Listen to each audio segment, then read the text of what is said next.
కొత్త సంవత్సరం, కొత్త జీవితం. అనగనగనగా రేపల్లె అనే గ్రామంలో రాజు అనే 10 సంవత్సరాల బాలుడు ఉండేవాడు.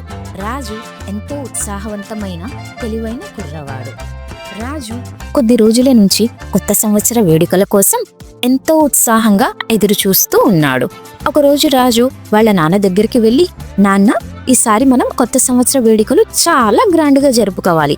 నాకు కొత్త బట్టలు, బొమ్మలు, ఇంకా బోలెడన్ని స్వీట్స్ కావాలి అని ఎంతో ఉత్సాహంతో చెప్తాడు.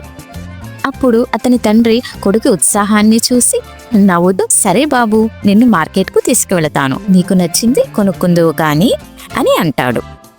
తండ్రి కొడుకులిద్దరూ మార్కెట్కు వెళ్తారు.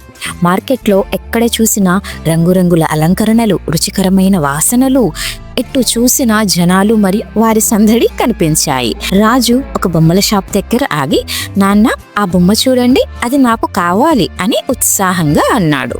తండ్రి సరే అని షాప్ వైపుకు నడిచాడు. ఇంతలో రాజుకి ఒక చిన్న శబ్దం వినిపించింది. అన్న, బాగా ఆకలిగా ఉంది, అన్నం కావాలి అని రాజు వయసు ఉన్న ఒక చిన్న పిల్లవాడు రాజు వైపు దీనంగా చూస్తూ అడుగుతాడు.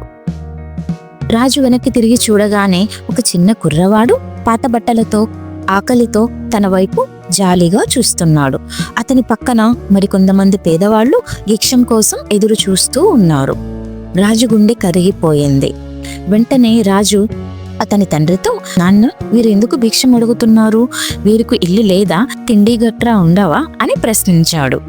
రాజు తండ్రి చింతిస్తూ, కొందరి జీవితం చాలా కఠినంగా ఉంటుంది, వాళ్ళు ఒక్క పూట భోజనం కూడా తినలేరు అని చెప్తాడు.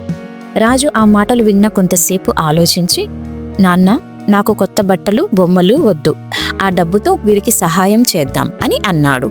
రాజు మాటలు విన్న అతని తండ్రి ఎంతో సంతోషించి మరియు గర్వించి పేదవాళ్లకు సహాయం చేయాలని నిర్ణయించుకుంటారు.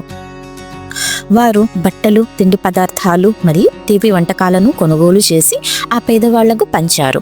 పేద పిల్లలు, వృద్ధులు ఎంతో సంతోషంగా నవ్వారు. కానీ రాజుకు మాత్రం ఇంకా అసంతృప్తిగానే అనిపించింది. అతను ఆ విషయాన్ని మర్చిపోలేకపోయాడు. ఆ సందర్భం అతని మనసుని ఎంతగానో కలిచివేసింది. ఆ బీదవారి పరిస్థితి గురించి ఎంతగానో ఆలోచించాడు. రాజు వాళ్ళ నాన్న దగ్గరకు వెళ్ళి, నాన్న, మనం చేసిన సహాయం సరిపోదు, ఈ రోజు మాత్రమే కాదు, వీరి జీవితాలు మొత్తంగా మారాలి, భిక్షం అడగకుండా వీరు పనిచేసి తినాలి అని అన్నాడు.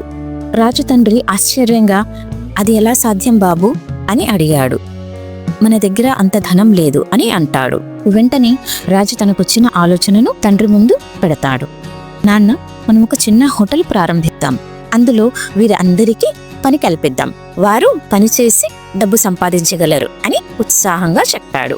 కొన్ని వారాల తర్వాత రాజు అతని తండ్రి సహాయంతో ఒక చిన్న హోటల్ ప్రారంభించాడు. ఆ హోటల్కు కొత్త ఆరంభం అని పేరు పెట్టారు. పేదవాళ్లకు ఆ హోటల్లో పనిచేసే అవకాశాన్ని కల్పించారు.